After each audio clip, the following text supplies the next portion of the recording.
నమో వెంకటేశాయ. గురుర్బ్రహ్మా గురుర్విష్ణుః గురుర్దేవో మహేశ్వరః గురుః సాక్షాత్ పరం బ్రహ్మ తస్మై శ్రీ గురవే నమః.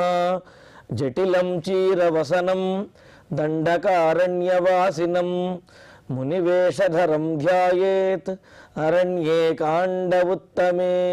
శ్రీరామచంద్ర పరబ్రహ్మణే నమః. అథ శ్రీమద్ రామాయణే ఆదికావ్యే వాల్మీకీయే అరణ్యకాండే తృతీయః సర్గః. ఇత్యుక్త్వా లక్ష్మణః శ్రీమాన్ రాక్షసం ప్రహసన్నివ కో భవాన్ వనమభ్యేత్య చరిష్యసి యథా సుఖం. దండకారణ్యంలో ప్రవేశించినటువంటి సీతారామ లక్ష్మణులను చూచిన విరాధుడు అనే రాక్షసుడు వారి మీదకి వచ్చి సీతాదేవిని అలా చేతిలో చంకన గరుచుకున్నట్లుగా తీసుకుని వెళ్ళిపోయి, మీరెవరయ్యా? మీ వేషములేమో మునులలా ఉన్నారు, మీ చేతిలో ఆయుధములు ఉన్నాయి, పైగా మీతో పాటు ఒక స్త్రీ కూడా ఉన్నది. ఇదేమీ అధర్మము. వేషమునకు స్థానమునకు సంబంధం లేకుండా ఈ విధంగా ఆయుధములు పక్కన ఒక స్త్రీ, ఇలా ఉన్నటువంటి మీరెవరు అని అడుగుతూ ఉంటే, మరి ఆ విరాధుని చేతిలో ఉన్నటువంటి తన భార్య అయినటువంటి సీతాదేవిని చూచి రామచంద్రమూర్తి ఎంతో బాధపడుతూ విలవిలలాడిపోతూ ఆయన ఎంతో కోపంతో బాధతోటి ఇంతకంటే కష్టం ఇంకేముంటుంది లక్ష్మణ అని చెప్పి బాధపడుతుంటే, ఇప్పుడు లక్ష్మణుడు అన్నాడు, ఎందుకన్నయ్య బాధపడతావు? మమ్మల్ని అందరినీ పరిపాలించేటటువంటి నీవు ఈ విధంగా బాధపడటంలో ఔచిత్యము లేదు. నేను నీ సేవకుడిని నీ పక్కన ఉండగా నీకెందుకు బాధ? చూడు, ఇప్పుడు నేను ఈ బాణంతో ఆ విరాధుణ్ణి మట్టి కరిపిస్తాను. ఈ బాణఘాతంతో విరాధుల నుండి వచ్చేటటువంటి రక్తంతో ఈ భూమి తడుస్తుంది అని అంటూ ఆ శరమును ఎక్కుపెడుతూ లక్ష్మణస్వామి విధంగా అంటూ ఉన్నాడు, అన్నయ్య రామచంద్ర, మమ్మల్ని అందరినీ పరిపాలించవలసినటువంటి నీవు ఈ విధమైనటువంటి దీనత్వంతో బాధపడటం ఏమాత్రం సమంజసం కాదు. నీ తమ్ముడిని నీకు దాసుడిని అయినటువంటి నేను ఉండగా నీకెందుకు బాధ? ఇదిగో ఈ బాణంతో ఆ విరాధుణ్ణి మట్టి కరిపిస్తాను. నా బాణఘాతంతో విరాధుని యొక్క ఆ రక్తంతో ఈ భూమి తడుస్తుంది అని అంటూ బాణాన్ని ఎక్కుపెట్టి విరాధునితోటి ఈ విధంగా అంటున్నాడు. శ్రీమాన్ లక్ష్మణ అని అన్నారు ఇక్కడ. శ్రీమాన్ అని అంటే ఏమంటే యుద్ధం జరుగుతూ ఉన్నది, ఆ సన్నివేశంలో లక్ష్మణుడిని శ్రీమాన్ అని పొగడటం ఏమిటి అని అంటే, శ్రీ కలిగి లక్ష్మణో లక్ష్మీవర్ధన, లక్ష్మణో లక్ష్మీవర్ధన అని చెప్పినట్లుగా ఆయన శ్రీ ఎప్పుడూ కూడా ఆయనతో ఉంటుందన్నారు. ఏమిటి ఆయన దగ్గర ఉన్నటువంటి సంపద? శ్రీ ఏమిటి అంటే భగవత్ కైంకర్యము అనే సంపద, భగవంతుని యొక్క భక్తి సేవ అనే సంపద ఎల్లప్పుడూ లక్ష్మణుడి దగ్గర పుష్కలంగా ఉంటాయట. అందుకని ఆయనని శ్రీమాన్ అని ఇక్కడ సంబోధిస్తున్నారు. శ్రీమాన్ భగవద్భక్తి అనే సంపద కలిగినటువంటి వాడైన ఆ లక్ష్మణుడు ఈ విధంగా రామచంద్రమూర్తితోటి పలికి ఇంకా రాక్షసునితో ఇలా అంటున్నాడు, భవాన్ కహ, ఎవడివయ్యా నీవు అని అంటున్నాడు. ఇది లక్ష్మణుల్లో ఉన్నటువంటి ధైర్యం. అయోధ్య నగరానికి వచ్చినటువంటి వాడిని నీవెవడివయ్యా అని అడగటంలో పెద్ద విశేషం ఏముంది? ఎందుకంటే అది లక్ష్మణుడికి సంబంధించినటువంటి స్థానము, వారి యొక్క రాజ్యం కావున అక్కడికి వచ్చినటువంటి వాడిని ఎవరినైనా ఏ ప్రశ్నైనా అడగవచ్చు. కానీ అడవిలోకి, రాక్షసులు ఉండే అడవిలోకి విరాధుడు ఉండే చోటికి వచ్చినటువంటి వారు, విరాధుడినే ఇక్కడ లక్ష్మణుడు అడుగుతున్నాడు, నీవెవడివయ్యా అని అడుగుతున్నాడు. భవాన్ కహ, అసలు నువ్వు ఎందుకని యథాసుఖం చరిష్యతి, ఏమాత్రం భయం లేకుండా ఈ అడవిలో మమ్మల్ని అందరినీ కూడా భయపెట్టే విధంగా ఎందుకు తిరుగుతున్నావు ఇక్కడ అని చెప్పి అంటూ, ఇది ప్రహసన్ అపృచ్ఛత, ఈ విధంగా లక్ష్మణుడు చిద్విలాసంగా అడిగాడట. అంటే ఏమాత్రమూ లక్ష్మణుడికి భయం అనేది కలగలేదు. లక్ష్మణుడికి కోపం వచ్చింది. రాముడు బాధపడుతున్నాడు. రాముడికి కూడా భయం కాదు, సీతాదేవిని ఆ విరాధుడు పట్టుకున్నాడు అనే బాధ అన్నమాట. రాముడి యొక్క బాధ చూసేటప్పటికి లక్ష్మణుడికి కోపం వచ్చింది. సరే, ఆ కోపంలో కూడా నవ్వుతూ, నీవు ఎవరివి, ఇక్కడ అసలు ఎందుకు ఉన్నావు, ఎందుకు ఈ వనంలో తిరుగుతూ ఉన్నావు అని చెప్పి అడిగాడు. అడిగేటప్పటికీ విరాధుడు ఇక్కడ ఆయన కూడా నవ్వుతూ మాట్లాడుతున్నాడు. ఎందుకు నవ్వుతున్నాడో చూద్దాం. ఇక్కడ విశేషం ఏమిటంటే, అథోవాచ పునర్వాక్యం విరాధ పూరయన్ వనం ఆత్మానం పృచ్ఛతే బ్రూతం కౌయువాం క్వగమిష్యథః. ఇక విరాధుడు అంటున్నాడు, నేను మీరెవరు అని మిమ్మల్ని అడిగితే దానికి సమాధానం చెప్పకుండా నువ్వెవరు అని చెప్పి నన్ను అడుగుతున్నావేంటయ్యా నువ్వు అని అంటూ లక్ష్మణుడితోటి విరాధుడు ఈ విధంగా అతడు కూడా నవ్వుతూ అడుగుతున్నాడు. ఏమై పిల్లవాడా, నా ప్రదేశానికి వచ్చి నేనుండే చోటుకు వచ్చి నువ్వెవరు అని అడుగుతావా, ఎంత ధైర్యం నీకు అని అన్నట్లుగా లక్ష్మణుడిని చూచి అడుగుతున్నాడు. అథ విరాధ వనం పూరయన్, భయంకరమైనటువంటి శబ్దంతో ఆ వనమంతా ప్రతిధ్వనించే విధంగా విరాధుడు మాట్లాడుతూ, ఆత్మానం పృచ్ఛతే, మీ గురించి అడుగుతున్నటువంటి నన్ను నాకు సమాధానం చెప్పవలసింది పోయి యువాం కౌ క్వగమిష్యథ, నీవే మరలా నన్ను ఎదురు ప్రశ్న అడుగుతున్నావే, అసలు మీరెవరు, ఎక్కడికి వెళుతున్నారు, ఎందుకు వచ్చారు అని చెప్పి అడిగాడు. అంటే ఇక్కడ ఈ నిర్జన ప్రదేశంలో దట్టమైనటువంటి దండకారణ్యంలోకి రావలసినటువంటి అవసరము ఏమిటి, మీరు అసలు మీరెవరు, ఎందుకు వచ్చారు, ఎక్కడికి వెళుతున్నారు అని చెప్పి విరాధుడు ప్రశ్నించాడు. ఇక్కడ లక్ష్మణుడు విరాధుడిని అడగడం అనేది అది చాలా ధైర్యంతో కూడినటువంటి మాట. లక్ష్మణుడి యొక్క ధైర్యాన్ని చూసినటువంటి విరాధుడు కూడా నవ్వుతూ లక్ష్మణుడితోటి అడిగేటప్పటికీ ఇక పక్కనే ఉన్న రామచంద్రమూర్తి చూస్తున్నాడు. ఎవరు అనే విషయాన్ని ఇటు లక్ష్మణుడు చెప్పటం లేదు, విరాధుడేమో తన పేరు విరాధుడు అని చెప్పాడు కానీ పూర్తి వివరాలు చెప్పకుండా నన్ను అడుగుతారేమిటి అని చెప్పి అంటున్నాడు. కాబట్టి ఇది తేలేటటువంటి విషయము కాదు. పైగా మనము అతని ఉండేటటువంటి ప్రాంతానికి వచ్చినప్పుడు మన గురించి మనం చెప్పటం అనేది అది కర్తవ్యమని భావించినటువంటి రామచంద్రుడు ఈ విధంగా మాట్లాడుతున్నాడు.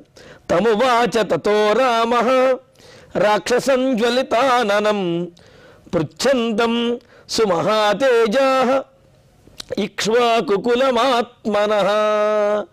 తతః, ఈ విధంగా లక్ష్మణుడు విరాధుడు మాట్లాడుకుంటూ నువ్వెవరివయ్యా అంటే నువ్వెవరివి అని చెప్పి మాట్లాడుకుంటుంటే ఇది ఇప్పట్లో తెమిల విషయంలాగా లేదు అనుకుని రాముడు ఇంకా సమాధానం చెప్పేస్తున్నాడు.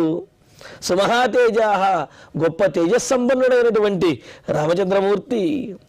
పృచ్ఛంతం జ్వలితాననం, పృచ్ఛంతం ఈ విధంగా అడుగుతున్నవాడు.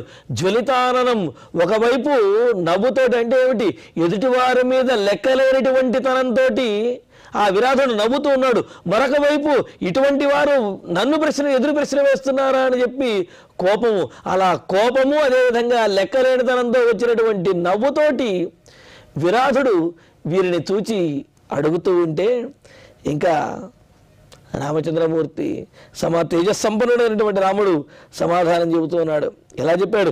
ఆత్మనః ఇక్ష్వాకు కులం ఉవాచ, తాము ఇక్ష్వాకు వంశానికి చెందినటువంటి వారిమి అని చెప్పి మరి తన వంశం గురించి, తన తండ్రి తమ గురించి కూడా తాము క్షత్రియ వంశానికి చెందిన వారిమి అనే విషయాన్ని రామచంద్రమూర్తి చెప్పేశాడు.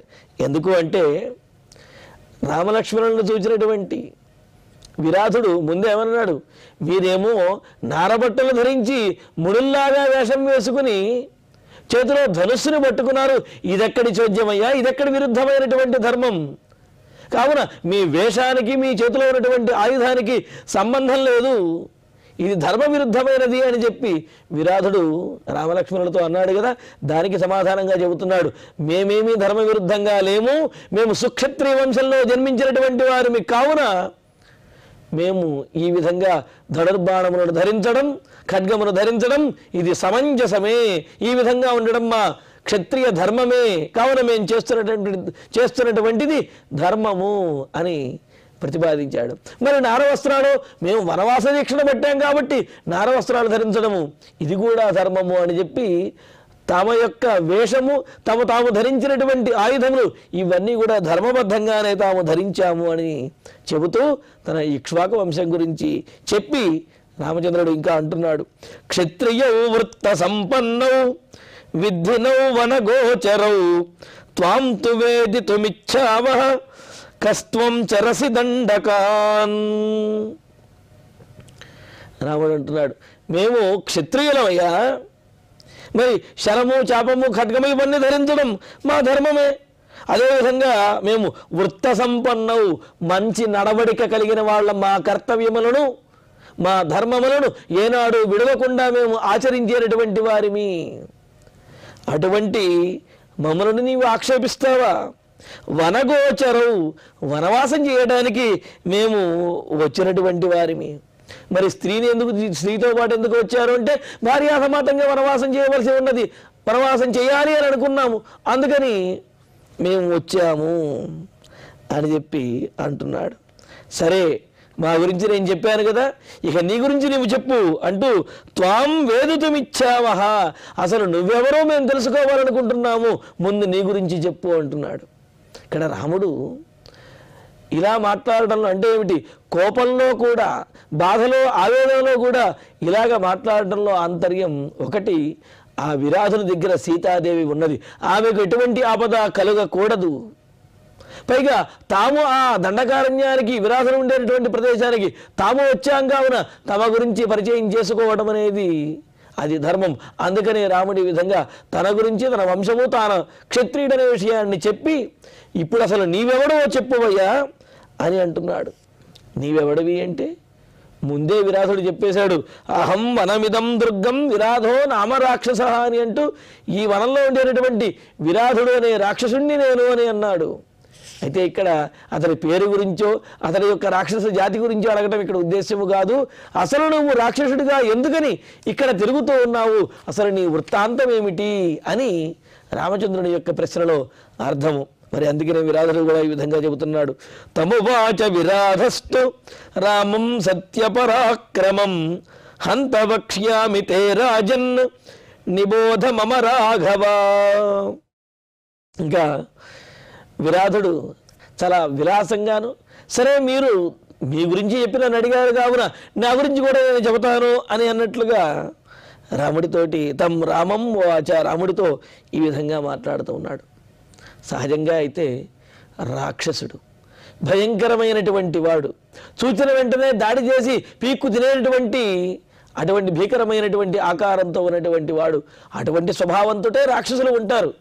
అటువంటి రాక్షసుడైనటువంటి విరాధుడు కూడా రామలక్ష్మణులను చూచిన తర్వాత ఈ విధంగా ఆగి మాట్లాడుతూ మీరెవరు అని చెప్పి ఇలా అడుగుతూ అతనికి అదేవిధంగా తాను ఎవరు అనే విషయాన్ని రాముడితో చెబుతూ ఉన్నాడు అంటే అది రాముడిలో ఉన్నటువంటి సత్యపరాక్రమాన్ని చూచినటువంటి విరాధుడికి కూడా ఆ మనస్సులో ఒక సానుకూలమైనటువంటి భావన కలిగిందనమాట. లేకపోతే వెంటనే చూచిన వెంటనే యుద్ధం చేసి దాడి చేసి యుద్ధం చేయవచ్చు, కానీ అలా కాకుండా రాముడు అడిగినటువంటి ప్రశ్నకు సమాధానం చెబుతున్నాడు అంటే రాక్షసుడైనటువంటి విరాధుని యొక్క మనస్సులో కూడా ఏదో కొద్దిపాటి ఆనుకూల్యం అనేది రాముడి విషయంలో కలుగుతున్నది అనేది దీని ద్వారా తెలుస్తున్నది. హంత అని అంటున్నాడు. ఆహా, ఏమిటి నన్నే ప్రశ్నించావా, సరే చెబుతాను చూడు అన్నట్లుగా తన అభిప్రాయాన్ని, తన గొప్పతనాన్ని, తన పరాక్రమాన్ని చెప్పుకుంటూ నన్ను ప్రశ్నించేటటువంటి వారా మీరు అన్నట్లుగా విరాధుడు వారితో చెబుతూ ఉన్నాడు. తే రాఘవ, ఓ రామచంద్ర, రఘువంశానికి చెందినటువంటి ఓ రామచంద్ర, నా స్వరూపం గురించి, నా వృత్తాంతం గురించి చెబుతాను వినవయ్యా అని అంటూ పుత్రః కిల జయస్యాహం మమ మాతా శతహ్రద విరాధ ఇతి మామాహుః పృథివ్యాం సర్వరాక్షసాః. మా తండ్రి గారి పేరు జయుడు, మా తల్లి గారి పేరు శతహ్రద. ఈ పేర్లు చూడండి, రాక్షసుల్లా లేవు కదా, రాక్షసులు కాదు వారు. జయుడు ఒకానొక గంధర్వుడు, శతక్రద ఒకానొక అప్సరస. అలా గంధర్వుడికి ఈ అప్సరస అయినటువంటి శతక్రతకి పుట్టినటువంటి వాడు ఈ విరాధుడు అని అన్నారు. అయితే ఈ విరాధుడు అనే పేరు ఎందుకు వచ్చింది, ఎవరు పెట్టారు అసలు? ఎవరైనా ఈ కన్న తల్లిదండ్రులు కుమారుడికి గొప్ప పేరు పెట్టాలనుకుంటారు, కానీ ఇలాగ విరాధుడు అనే పేరు పెట్టారేమిటి? అసలు విరాధుడు అనే దానికి అర్థం ఏమిటి అంటే, ఎటువంటి ఆరాధ్య భావన లేనివాడు, అంటే ఎటువంటి ఆరాధన లేనివాడు, అంటే ఎటువంటి గౌరవము లేనివాడు అని అర్థం. గౌరవాన్ని కోల్పోయినవాడు, గౌరవం లేనివాడు అని చెప్పి విరాధ శబ్దానికి అర్థం. అటువంటి పేరు ఎవరైనా పెడతారా తల్లిదండ్రులు? లేదు కదా. మరి ఈ పేరు ఎలా వచ్చింది ఇతనికి అంటే, మా తల్లిదండ్రులు ఏ పేరు పెట్టారో నాకు తెలియదు, కానీ నన్ను మాత్రం అందరూ విరాధుడు అని పిలుస్తున్నారు. ఎందుకు అంటే, అందరి చేత కూడా నేను నిందించబడుతూ ఉన్నాను, ఎవరు కూడా నన్ను గౌరవించరు. అందుకని చెప్పి నాతోటి రాక్షసులందరూ కూడా నన్ను విరాధుడు విరాధుడు అని చెప్పి పిలుస్తూ ఉన్నారు. ఆ విధంగా సార్థకమైనటువంటి నామధేయం కలిగినటువంటి వాడిని అని అంటూ ఇంకా అంటున్నాడు, తపసా చాపి మే ప్రాప్త బ్రహ్మణో హి ప్రసాదజ శస్త్రేణావధ్యతా లోకే ఛేద్యాభేద్యత్వమేవచ. ఇక్కడ అచ్ఛేద్య అభేద్యత్వం అనేది పదవిభాగంగా తీసుకోవాలి. విరాధుడు చెబుతున్నాడు రామలక్ష్మణులతోటి ఏమని, నేనేదో సామాన్యమైనటువంటి రాక్షసుని అనుకుంటే అది పొరపాటయ్యా. నేను బ్రహ్మగారి గురించి తపస్సు చేసి ఎటువంటి అస్త్రము చేత కూడా ఛేదింపబడటం కానీ భేదింపబడటం కానీ లేకుండా వరాన్ని కోరుకున్నాను అని అన్నారు. ఛేదించడము అంటే చీల్చివేయటం, నరికివేయటం అన్నమాట. భేదించడము అంటే అతని యొక్క ప్రాణములు తీసివేయటం. ఈ విధంగా అంటే ఎటువంటి శస్త్రము వల్ల కూడా నన్ను నరకటం కానీ, అంటే ఏమిటి, నా శరీరాన్ని తునాతునకలు చేయటం కానీ, నా ప్రాణము తీయటం కానీ ఇటువంటివేవి కూడా కుదరవు. ఇవేవీ తెలియకుండా మీరు నేను బాణం ప్రయోగిస్తాను, నా బాణం గుచ్చుకుంటుంది, అతను చనిపోతాడు అని ఈ విధంగా లక్ష్మణుడు మాట్లాడుతున్నటువంటి మాటలను చూస్తూ నవ్వుకుంటూ విరాధుడు అంటూ ఉన్నాడు. కాబట్టి ఏ శస్త్రము కూడా నన్నేమీ చెయ్యలేదు, అటువంటిది మీరు ప్రయోగించేటటువంటి ఈ బాణములు నన్నేం చేస్తాయి అని అంటున్నాడు. ఇదంతా కూడా బ్రహ్మగారి వల్ల నాకు వచ్చినటువంటి వరము అని అంటున్నాడు. అంటే విదారణ చేయటానికి, ఖండించడానికి, చీల్చివేయటానికి ఏ విధంగానూ కూడా నన్నేమీ మీరేమీ చెయ్యలేరు, ఏ ఆయుధము కూడా నన్నేమీ చెయ్యలేదు అని అంటూ, ఉత్సృజ్య ప్రమదామేనాం అనపేక్షౌ యథాగతం పరమాణౌ పలాయేథం నవాం జీవితమాదదే. నా ముందు ఇంత ధైర్యంగా నిలబడి మీరు మాట్లాడుతున్నారు కావున మీకు నేను అవకాశం ఇస్తాను. చూడండి, ఇదిగో నేను పట్టుకున్నాను చూసారా, ఈమెను విడిచిపెట్టేసి మీరిద్దరూ పారిపోండి, మిమ్మల్ని చంపకుండా వదిలిపెట్టేస్తాను, మీ ప్రాణములు తీయకుండా మిమ్మల్ని విడిచిపెడతాను. కావున ఓ రామలక్ష్మణులారా, ఈమెను విడిచి మీరు వెళ్ళండి అయ్యా, మిమ్మల్ని ఏమీ చెయ్యలే అని చెప్పి విరాధుడు రామలక్ష్మణులతో మాట్లాడుతూ ఉన్నాడు. ఇక్కడ వీరు సుక్షత్రియ వంశంలో జన్మించినటువంటి వారిమి అని చెప్పారు. పైగా ధర్మము కోసము భార్యతో కలిసి వనవాసం చేయడానికి వచ్చాము అని చెప్పారు. మరి అటువంటి వారు ఈమెను విడిచిపెట్టే, సీతాదేవిని విడిచిపెట్టి ఎందుకు వెళ్ళిపోతారు? ఇలా విడిచి వెళ్ళమని చెప్పి విరాధుడు ఎందుకు అంటున్నాడు అంటే, నీతి శాస్త్రంలో కొన్ని చోట్ల అపాయకరమైనటువంటి పరిస్థితుల్లో అందులో కూడా చెబుతారు, ఆపదర్థం ధనం రక్షేత్ దారాన్ రక్షేత్ ధనైరపి ఆత్మానం సతతం రక్షేత్ దారైరపి ధనైరపి అని చెప్పి అంటూ కొన్ని చోట్ల కొన్ని సందర్భాలలో సహజంగా ఆపదల కోసం అని చెప్పి ఆపదలలో ఆదుకోవటం కోసం ధనాన్ని దాచుకోవాలి అన్నారు. ఆ ధనం కంటే కూడా భార్యను జాగ్రత్తగా కాపాడుకోవాలి అని చెప్పి అన్నారు. అంటూ మరి ధనం కంటే భార్య కంటే కూడా తనను తాను రక్షించుకోవటం అనేది ప్రథమ కర్తవ్యము అని కూడా కొన్ని చోట్ల నీతి శాస్త్రం బోధిస్తున్నది కదా. కావున మీరు మిమ్మల్ని రక్షించుకోదలుచుకున్నట్లయితే ఈమెను విడిచి వెళ్ళిపోండి. ఇలా మీ ప్రాణముల కోసం ప్రాణాపాయ పరిస్థితుల్లో ఈమెను విడిచి వెళ్ళిపోయినా సరే అదేమి పెద్ద ఇబ్బంది కాదులే అన్నట్లుగా విరాధుడు ఇలా అంటున్నాడు. కానీ ఇది సామాన్యుల యొక్క విషయంలో చెప్పినటువంటి మాట. అంటే ఏమీ చెయ్యలేనటువంటి స్థితిలో ఉన్నటువంటి వారు ఈ విధంగా చేయవచ్చునేమో. అంటే ఏమిటి? భార్యను కూడా విడిచిపెట్టి తమను తాను రక్షించుకోవడానికి సామాన్యులైనటువంటి వారు చెయ్యవచ్చునేమో. కానీ రామచంద్రుడు వంటి వాడు ఆ విధంగా చేస్తాడా?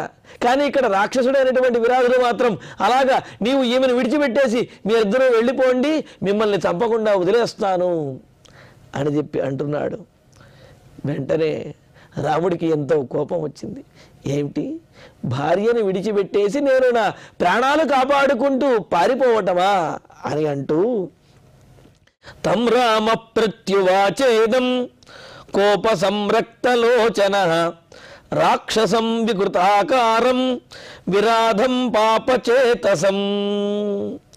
ఇక రాముడు జితక్రోధుడు కోపాన్ని జయించినటువంటి వాడే. కానీ ఇటువంటి దారుణమైనటువంటి మాటలు, అధర్మభరితమైనటువంటి మాటలు మాట్లాడితే రాముడు సహించలేడు, మితిమీరినటువంటి కోపాన్ని పొందుతాడు కదా.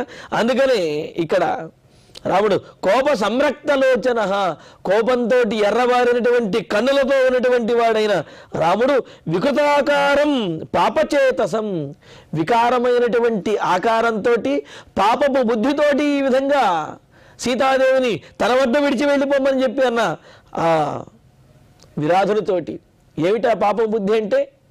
సీతాపహరణము చెయ్యాలి అనే బుద్ధి ఏదైతే ఉన్నదో అదే మహాపాపము బుద్ధి. అటువంటి పాపము బుద్ధి కలిగినటువంటి విరాధునితోటి ఈ విధంగా రాముడు అంటున్నాడు. ఏమని? క్షుద్రధిక్వాం తుహీనార్థం మృత్యుమన్వేషతే ధ్రువం రణే సంప్రాప్స్యసే తిష్ఠ నమే జీవన్ గమిష్యసి.